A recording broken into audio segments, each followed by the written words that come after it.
Sekali lagi saya ingin menyampaikan selamat datang di Bali Presiden Xi Jinping dan senang sekali dapat menyambut kakak besar di Bali setelah pertemuan kita di Beijing. 尊敬的习近平主席阁下，再次欢迎来到巴厘岛，非常高兴可以再次在巴厘岛欢迎习近平主席大哥。我们上一次在北京见面之后，我可以在巴厘岛再次欢迎习近平主席。Welcome to your channel QNC, berdiri kokoh di tengah.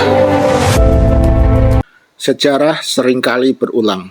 Salah satunya ketakutan kita terhadap penjajahan oleh bangsa lain. Contohnya saat Jepang awal masuk ke Indonesia dengan propaganda sebagai saudara tua. Mungkinkah Cina pun akan demikian? Saat Presiden kita Joko Widodo pernah mengatakan pada Xi Jinping sebagai kakak besar.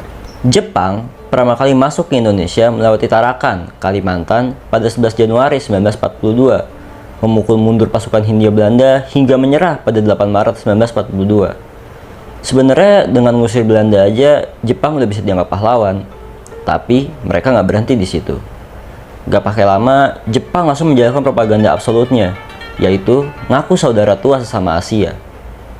Disinilah Jepang punya taktik spesial yang bikin mereka beda sama Belanda, yaitu menggait tokoh nasional. Nama-nama populer yang muncul sebagai simbol perlawanan terhadap Belanda digunakan oleh Jepang untuk tujuan propaganda mereka. Contohnya, Mr. Syamsuddin yang jadi ketua gerakan 3A, hingga Soekarno yang sering tampil di film-film propaganda Jepang. Tak berhenti di situ, Jepang juga menggandeng para mayoritas.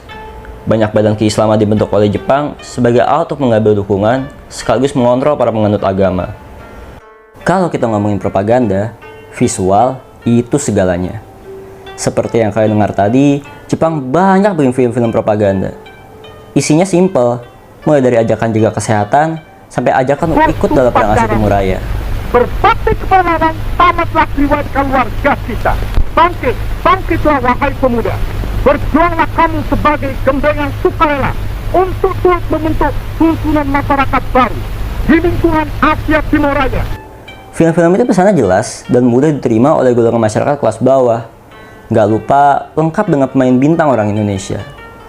Senden pun dan anak perusahaannya seperti Jawa Ega Kosha juga berhasil mengontrol segala jenis media yang tersebar di Indonesia untuk menampilkan pesan dukungan mereka terhadap Jepang. Terakhir, musik. Semua tahu lah ya, musik itu bahasa internasional dan hal ini dimanfaatkan dengan baik oleh Jepang. Lagu-lagu seperti Gasio, Aiko Koko Shinkyoku, dan Malas Barisan Bekerja selalu terngiang di telinga masyarakat.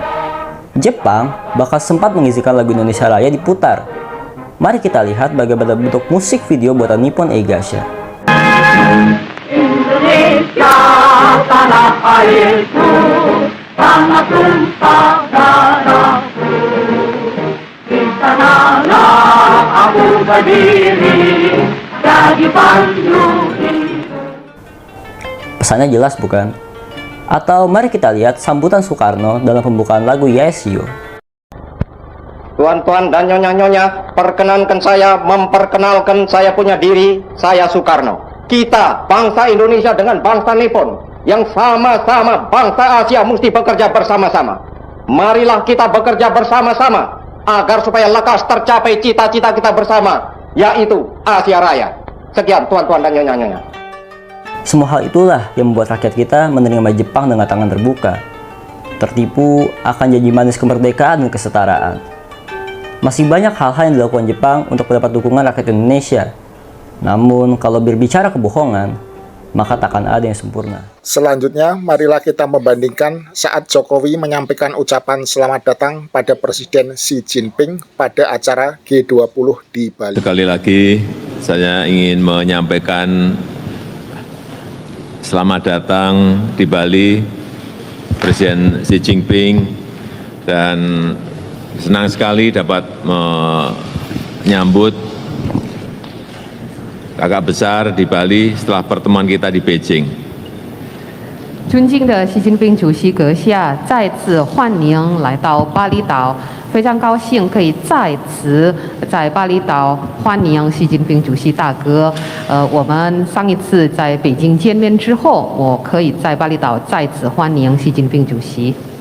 Dan secara langsung saya juga ingin menyampaikan ucapan selamat atas terpilihnya kembali Yang Mulia sebagai Sekretaris Jenderal Partai Komunis Tiongkok. 而且我今天也当面跟习近平主席想表示祝贺，习近平主席再次当选中国共产党的总书记。